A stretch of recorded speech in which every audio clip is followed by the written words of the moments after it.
চুয়েটে গাড়ি পোড়ানোর প্রতিবাদ সহ 4 দফা দাবিতে বৃহত্তর চট্টগ্রামের 120টি রুটে 48 ঘন্টার পরিবহন ধর্মঘট চলছে।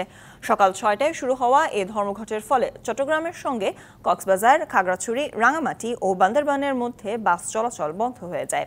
বন্দরনগরীতে চলছে না সিটি সার্ভিসও। এতে চরম ভোগান্তিতে পড়েছেন হাজারো মানুষ। এই সুযোগে 3 থেকে 4 গুণ ভাড়া বাড়িয়ে দিয়েছে সিএনজি অটোরিকশা চালকরা। সম্প্রতি বাসের ধাক্কায় 2 ছাত্র নিহতের জেরে গাড়িতে আগুন দেয় বিক্ষুব্ধ চুয়েট শিক্ষার্থীরা। এর প্রতিবাদে রবিবার সকাল 6টা থেকে 48 ঘন্টার ধর্মঘট পালন করছে বৃহত্তর চট্টগ্রাম গণপরিবহন মালিক শ্রমিক ঐক্য পরিষদ।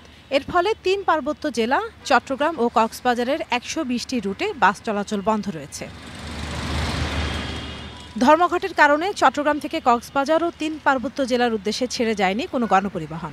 বন্দরনগরীর মধ্যে চলাচল করছে 2-1টি বাস। ফলে অফিসগামী এবং জরুরি প্রয়োজনে বের হওয়া যাত্রীরা সীমাহীন দুর্ভোগে।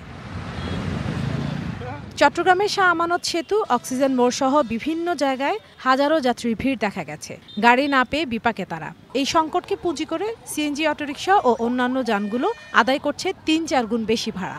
এটা অবর্ণনীয় দুর্ভোগ, এটা বলে বোঝানোর মতো ভাষা নেই। কারণ প্রত্যেকেরই আজকে থেকে বাচ্চাদের স্কুল কলেজ খুলেছে। এখান থেকে বাস দেখলাম কি আপনার বাইপাস দিয়ে যাবে কলেজ রোড, 100 টাকা ভাড়া। ডাবল ভাড়া মানতে আপনার তো 40 টাকা ভাড়া।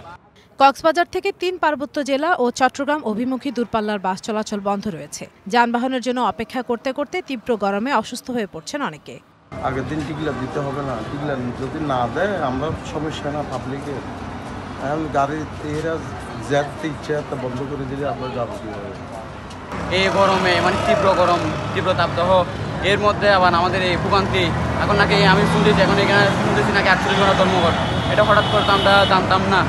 3 পার্বত্য জেলা ও চট্টগ্রামের মধ্যে বাস চলাচল বন্ধ থাকায় ভোগান্তিতে পড়েছে হাজার হাজার মানুষ। যাওয়ার জন্য আসছিলাম, আসার পর থেকে দেখছি এখানে গাড়ি ঘোড়া চলছে না। অনেক লোকজন থেকে দেখছি ওরা নাকি বলছে গাড়ি স্ট্রাইক, এখন যাওয়ার জন্য খুবই কষ্ট হচ্ছে চট্টগ্রাম যাওয়ার জন্য। কিন্তু এখানে গাড়ি ঘোরাঘুরি সব বন্ধ, আমি ওখানে যাইতে পারতেছি না। পরিবহন নেতারা বলছেন, মানুষের অসুবিধা হলেও দাবি আদায়ে ধর্মঘট করা ছাড়া আর কোনো উপায় নেই। সোয়েটে একটা মীমাংসা হয়ে গেছে, হয়ে যাওয়ার পর তাদের কাছে জিম্মাই ছিল 3টা গাড়ি। জিম্মা গাড়িগুলো তারা রাখছে, তাদের হেফাজতে রাখবে এগুলো, এটা হচ্ছে নিয়ম। কিন্তু তারা গাড়িগুলো রাস্তায় এনে ফোরাই দিচ্ছে। তারপর ফোরানোর পরও শান্তি নাই, ফোরানোর পরও আমরা গাড়ি ওই রুটে গাড়ি চলতে দিচ্ছে না। এখন আমাদের তার বসে থাকার সুযোগ নেই। ধর্মঘটকারীদের 4 দফা দাবির মধ্যে সড়কে অবৈধ যান চলাচল বন্ধের বিষয়ও রয়েছে। ইশরাত জাহান, ডিবিসি নিউজ ডেস্ক।